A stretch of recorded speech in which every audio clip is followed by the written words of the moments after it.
Hey YouTube, welcome back, for real welcome back to Universe X, in case you only kind of subscribe to the card game version of it. We've been kind of just chilling, like I said. I don't want to force content, so while we've been in a dry spell, I haven't been just like on that daily, every other daily grind. However, I have been over on UniXDB putting up Dragon Ball gaming. I've been on UniX Gacha putting up right now videos from My Hero Academia, but today we got some news. I guess today when I'm recording, probably just yesterday by the time you guys are watching this, but we got some news pertaining to the upcoming regional format, and that is actually cool. We're gonna dive right into that. I'm gonna say right up front, if you are digging the content, think about hitting that subscribe button, like the video, click the notification button, comment, let me know what your thoughts are. At the same time, I want to give the normal plugs. First and foremost, the official Facebook group where I am getting this information right now for the game. There's also the community discussion group where we will all talk about it. There is the Reddit, where it should be talked about. I hope they talk about it on the Reddit. Maybe I'll make a post. But you've got the Dragon Ball Super Card Game Reddit.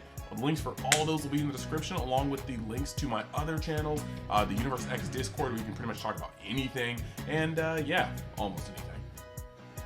Chill. But yeah, when it comes to that, we are going to be looking at this pretty cool. And also, don't forget, I almost forgot, but that's because I haven't done a Dragon Ball Super video in like a week. Credit where credit is due. My homie, big homie's been putting out massive work over in TCGMetalZ. Make sure you give that site a look if you like the metal leaders and the style that they bring.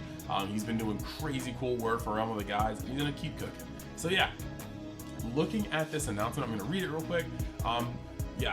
Today, Dragon Ball Super Card Game March Online Regionals. Hello DBSCG fans. Today we are excited to announce the first online events of the 2022 organized play season. 2022 organized play will feature both online and offline events where they are safe to be held. We'll announce our full organized play schedule next week, but here is the Breaking Online Regional info and the Championship Pack Volume 1 for 2022.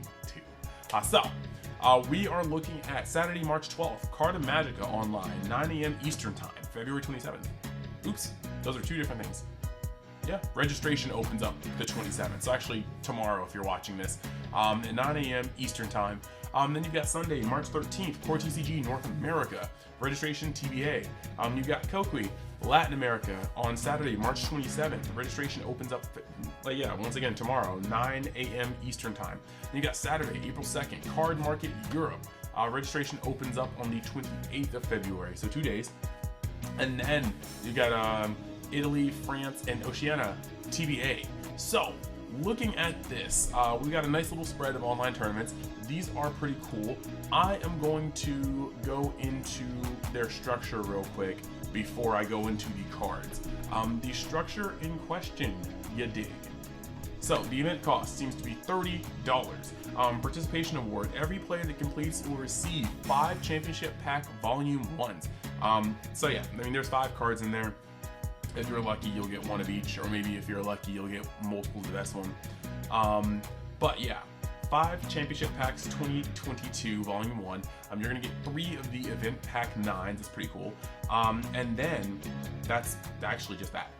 Canada and United States domestic shipping and tracking will be included in registration fee. International shipping is not available. Please do not complete registration. If you do not intend on completing the first 3 rounds, you will not ship this reward to any player who drops before the start of round 3. Now, going down, we have the prize breakdown.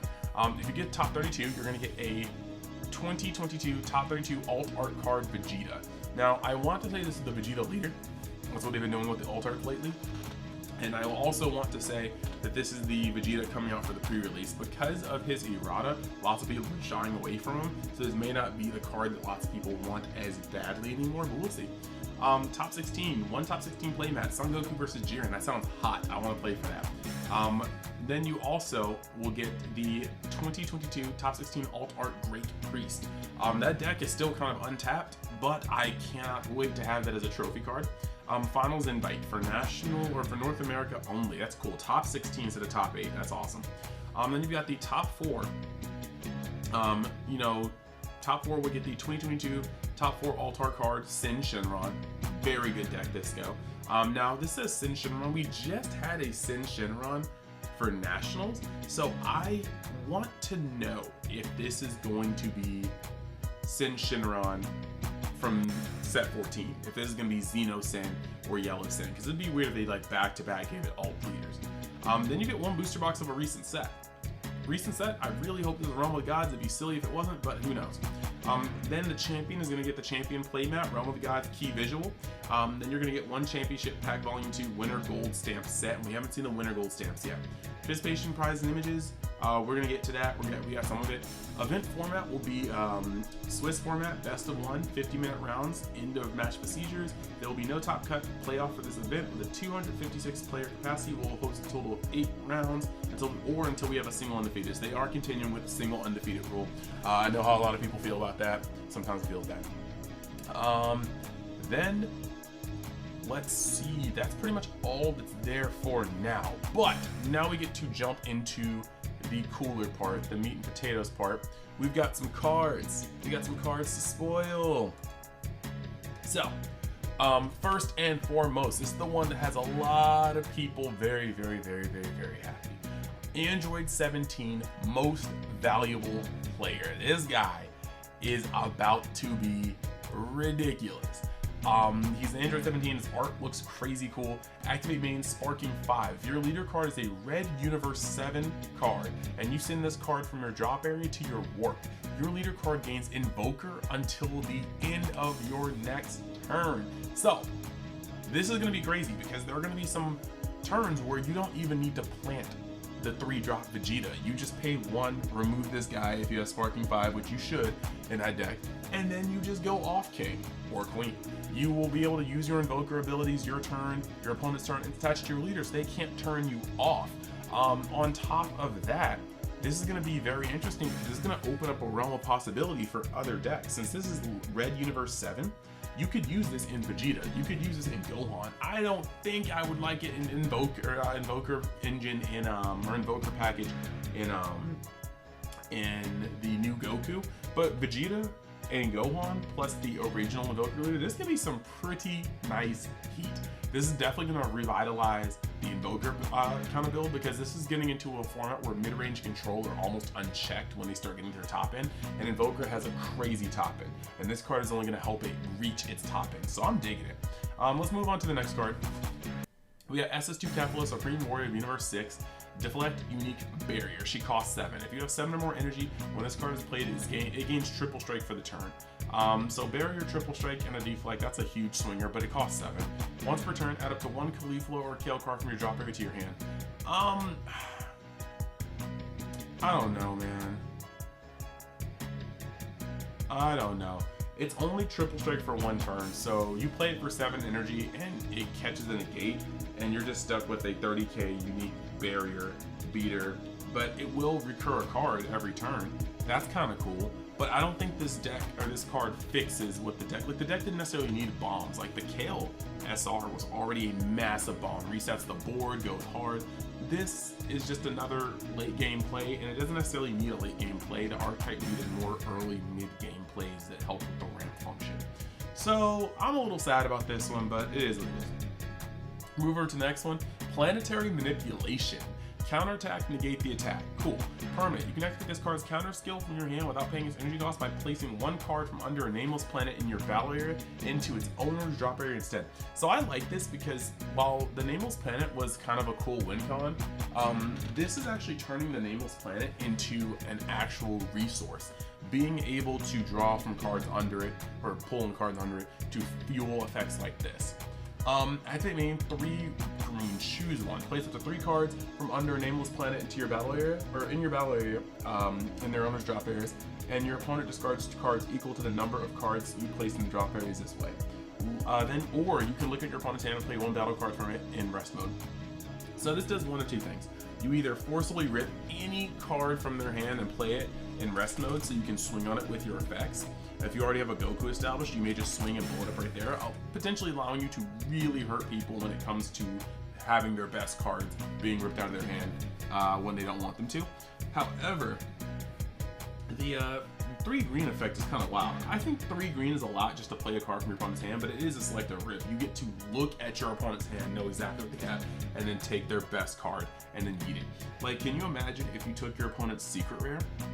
Like, if I'm not mistaken, Pan doesn't have a when this card is played effect. Pan has a when it's countered, when you use its counter ability. So you could take somebody's Pan during your turn, play it in rest mode, and then, you know, their Pan no longer gets to stop your battle cards from swinging because it didn't use its counter effect. And then you swing with the SR Goku, the Kaioken Goku, and force you force it to get blown up.